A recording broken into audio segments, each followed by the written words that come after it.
is this?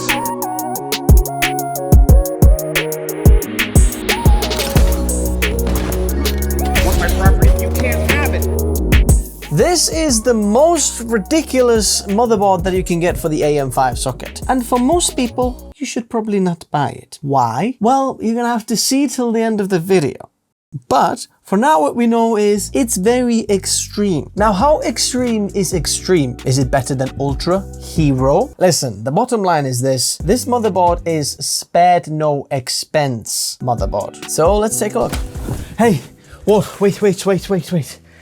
Scary news, big news, and you need to act now. Okay. Take a breath. Breathe. It's Windows 10. What about it? Well, it's ending, and your device might be at risk, and you gotta act now. Well, good job. I am running Windows 11 then, eh? Oh, yeah. Okay, yeah, that's good. Ryzen Pro, I can see. Yeah, that's very good. Good choice. Mm-hmm. Oh, one sec.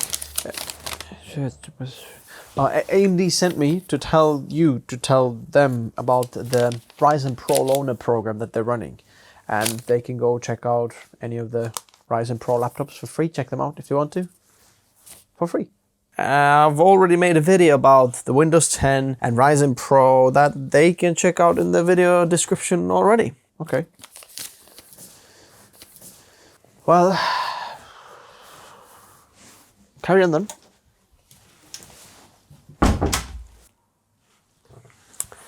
Links below. This is the toppest line of ASUS's motherboard for AMD, okay? In fact, any chipset. Whenever there is extreme, that's the, you just can't get higher. Firstly, under LED, there is a few important things, how to release the graphics card, M.2, how that works, and then another M.2 kind of instructions there. Oh, baby. Okay, let's put that on the side. The nice thing is it comes with a nice padded back motherboard, and this is kind of the thing that slots into there and keeps the motherboard intact. There's a few more boxes underneath, and even without the motherboard in, the box is pretty heavy. So we'll see what presents are we gonna get from here. ASUS antenna, that's new. Okay, there is a fan header and holder. That's interesting. And a bottle opener. I guess with extreme, you get all sorts of merch that non-extremes don't get. So, for those who dare, drink alcohol. Then in here, ooh, this is nice. We get a screwdriver. So this is a Phillips one. We have a USB stick. Oh my goodness, you get a ton of stuff in here. And then, not exactly sure what this is. Scan the QR code to get a surprise message. Scan the front VIP card.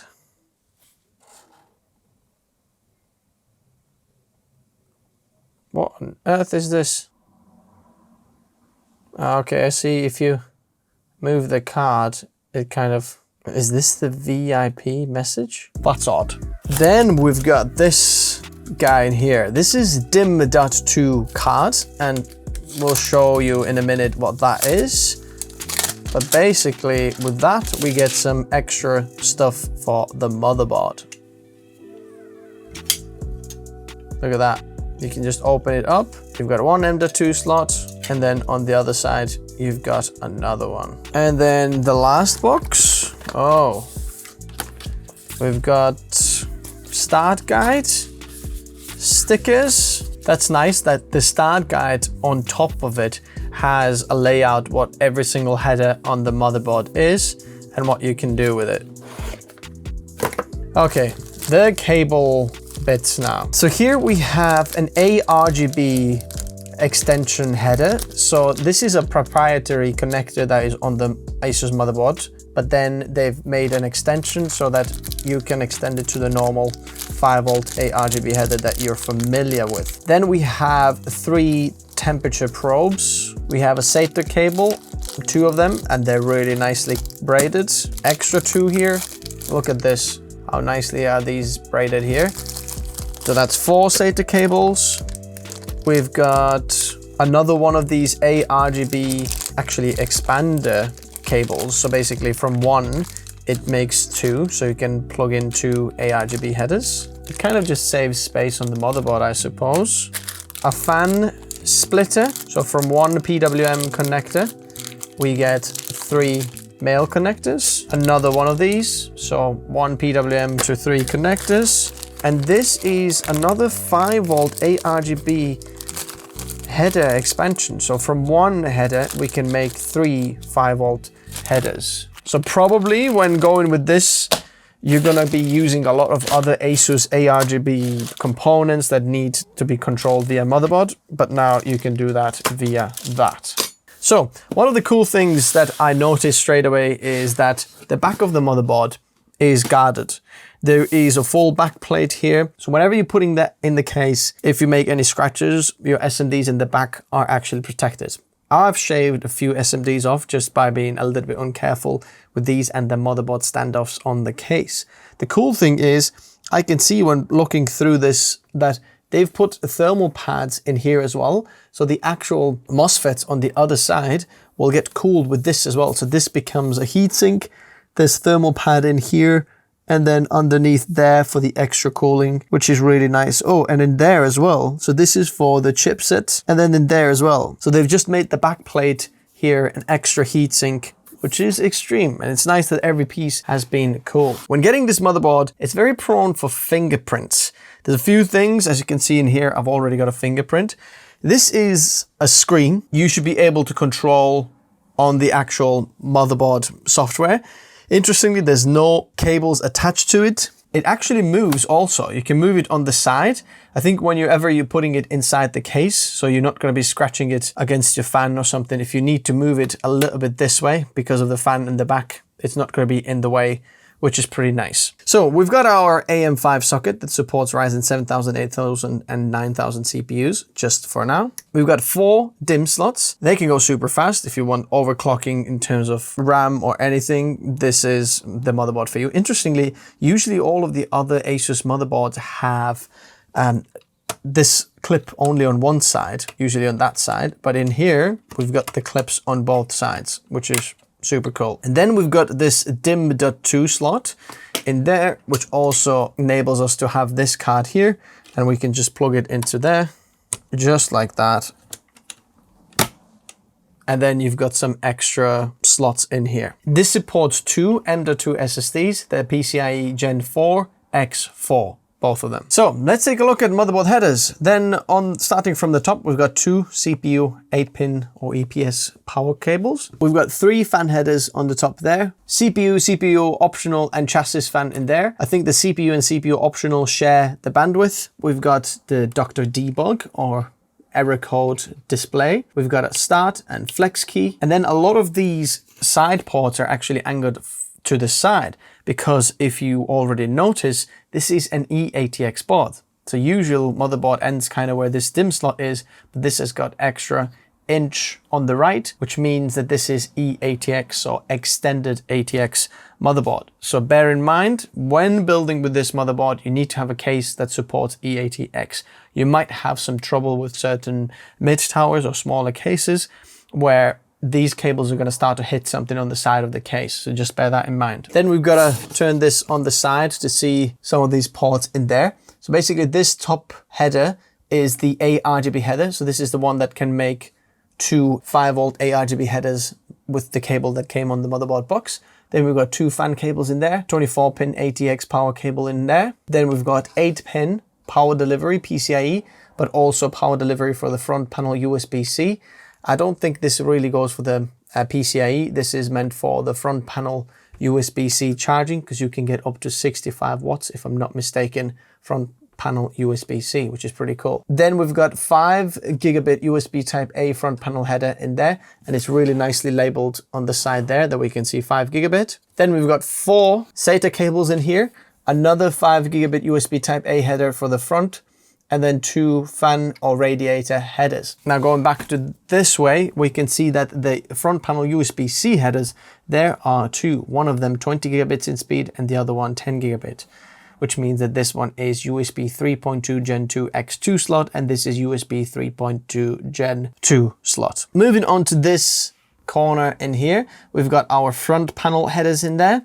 We've got a water pump header located over here, which I'm suspecting has higher wattage than a usual fan header. Otherwise it wouldn't be labeled like that, but right now I can't confirm that. We've got a safe boot and then retry button in here. So these are meant for overclocking. If you're an overclocker, they're there for you. We've got a Y latch header on and off here. Honestly, I don't know what it does, but I think it's something to do with overclocking again. We've got USB 2.0 header just over here. Just underneath here is the BIOS battery.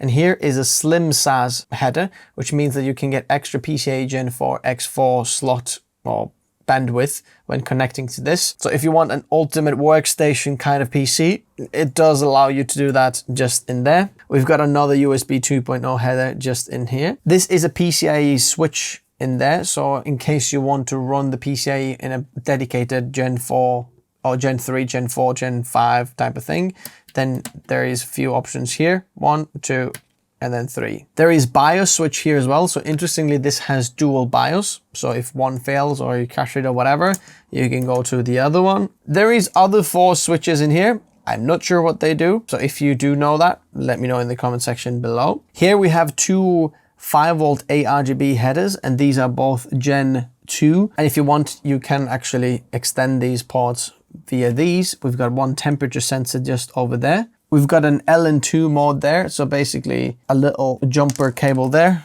3 pins. We've got front panel audio and then 2 more buttons for B clock plus and minus. Interestingly, inside the motherboard box, there was 3 temperature headers, but I can only see 1 in here. There is some random 3 headers just over there, and then smaller header in there, and another one on the top, but this is not temperature, this is MR test 2. So I'm not sure where the temperature headers are hidden. Now let's take a look at the M.2 slots and the PCIe expansion slots. So firstly, you've got this top slot there that's got a heat pipe going through underneath. If we click that, this is a quick release, easily comes off. Oh my goodness, it's got a vapor chamber. Oh my, oh my, oh my. Look at this. This is insane cooling for this. Obviously thermal pad on the top and then underneath a little bit as well. And this is a quick slot or quick install. So if you've got an SSD, like a Gen 5, if you would use the Samsung 9100 Pro, 4 terabyte, something like that, you pop it in there, obviously take underneath this off. Samsung doesn't have anything underneath, but some drives might have something underneath. So we pop that in there, you push it down, and then you just move that in there, and that holds the SSD tight. It's not going to come up. Then you take this, take the heatsink off, you pop it in there, and then boom, like that. It's no tool installation. I'm a big fan of that. No screws or anything on the top slot. So if you just want this for your operating system, that's the only SSD that you need to install, and you don't need to use any screwdrivers. The bottom heatsink here requires screwdrivers, so you're gonna have to use the one that came in the box. I really like that they included that. Okay, you've got the heatsink, and we're looking underneath. There's 2 thermal pads that lead on these here. The bottom 3rd slot here is a longer slot, so you can put your 22,110 long SSDs in there.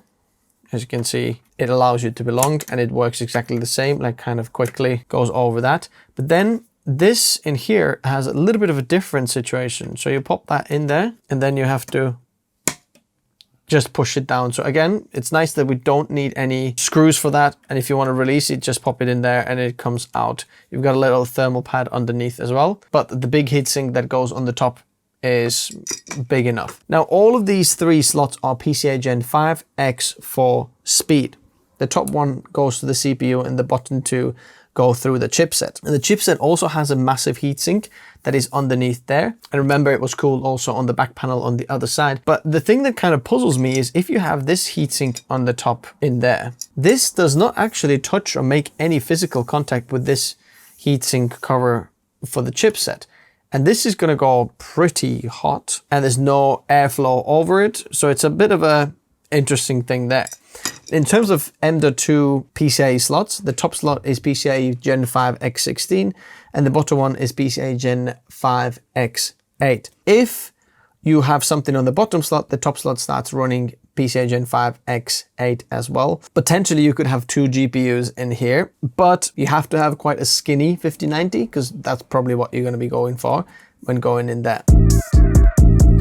So on the actual motherboard, there's no PCIe Gen 4 slots, apart from that DIMM.2 slot. Now, remember that I also had this little bracket that came inside the motherboard. This is a little fan header bracket. I believe you can put up to 80mm fans in here. And this just basically screws into the top there. So once you install the motherboard, they go onto the chassis, and then you can install a fan in there that either blows down onto these RAM slots, or if you've got extra space, you could put like a 220mm. You can't like exactly fix it on both sides, but with one screw you could fit it in there and then have it blow air on the DIMM slots. There's one more bit to actually check out, which is the back panel I/O. We've got clear CMOS, and then BIOS update button just on there, BIOS flashback, HDMI port out, and that's for the integrated graphics of AMD CPUs, and then a ton of ports. So the red type A ports here are USB 3.2 Gen 2 slots, and they're 10 gigabits in speed, and you've got 2, 4, 6, 8 of them. Plenty of that. There's no 5 gigabits in the back, just all 10, which is insane. We've got a few USB 4 ports, and then there's the top 2. As you can see, both of them are 40 gigabits USB ports, so they're USB 4, and both of them support display pass-through or display output as well. Then we've got 2 10 gigabit USB-C ports. I love that there's that many USB-C ports in the back. I always need more. And then for the networking, we've got 10 gigabit, that's Marvel controller, and then 5 gigabit Realtek Ethernet controllers in here. We've got Wi-Fi 7 and Bluetooth antennas, and you can actually pop these in very quickly. So it's like a quick install system. You don't need to screw anything in, just they will clip onto there. We've got a mic in and line out, and then an optical out in there as well. Now, the last thing to talk about is obviously the screen, and you can control this on the Armoury Crate software. You can put anything on there. Who is this motherboard for? And then why should you be getting this? Obviously, this is for people who want to spare no expense, want the highest and the best of what you can get. If you go with the other ROG products, obviously you've got a little bit of a theme coming together, and perhaps even the ARGB and things will link easily together, and you can control it all in one Armoury Crate software. Now, I would say that this is also meant for overclockers. So if you want to get absolute beast performance and high-end performance CPU of this, it kind of works for you, as well as for workstation users. If you just want a very high-end workstation, AM5, it can go into AM5 socket, and with the Ryzen 9 7999 50X or the X3D versions as well, you can get insane workstation built with this. Slim SAS on an AMD motherboard. What we're talking about here. You're running your home server workstation with this. It is said to be gaming motherboard, but this in a lot of the cases even goes further than the actual ROG X870E motherboard that's meant for creators. Now, you do get Adobe Creative Cloud 3 months off for that, whereas on this ROG we only get 1 month if this deal still is going there. But it's pretty insane. In terms of M.2 storage, you have 3 PCIe Gen 5 slots, which is insane, and then 2 PCIe Gen 4 slots. That is 5 M.2 SSDs in total, which is ridiculous. Now, as a creator, is this for you? I would say probably not. Don't buy this if you are a creator. Unless you just want to splurge your money, feel free to check the links out in the description below. But I feel like for creators, there are better options available for that price point. Now, there are some features in here that kind of make me jealous for the ProArt motherboard, and I would love to have a creative way of using it, like the actual display. But a lot of the features that you're paying for here are overclocking features, which creators probably don't need, and I wouldn't recommend you overclocking this. Thanks guys for watching. Links in the description below. God bless. Bye-bye.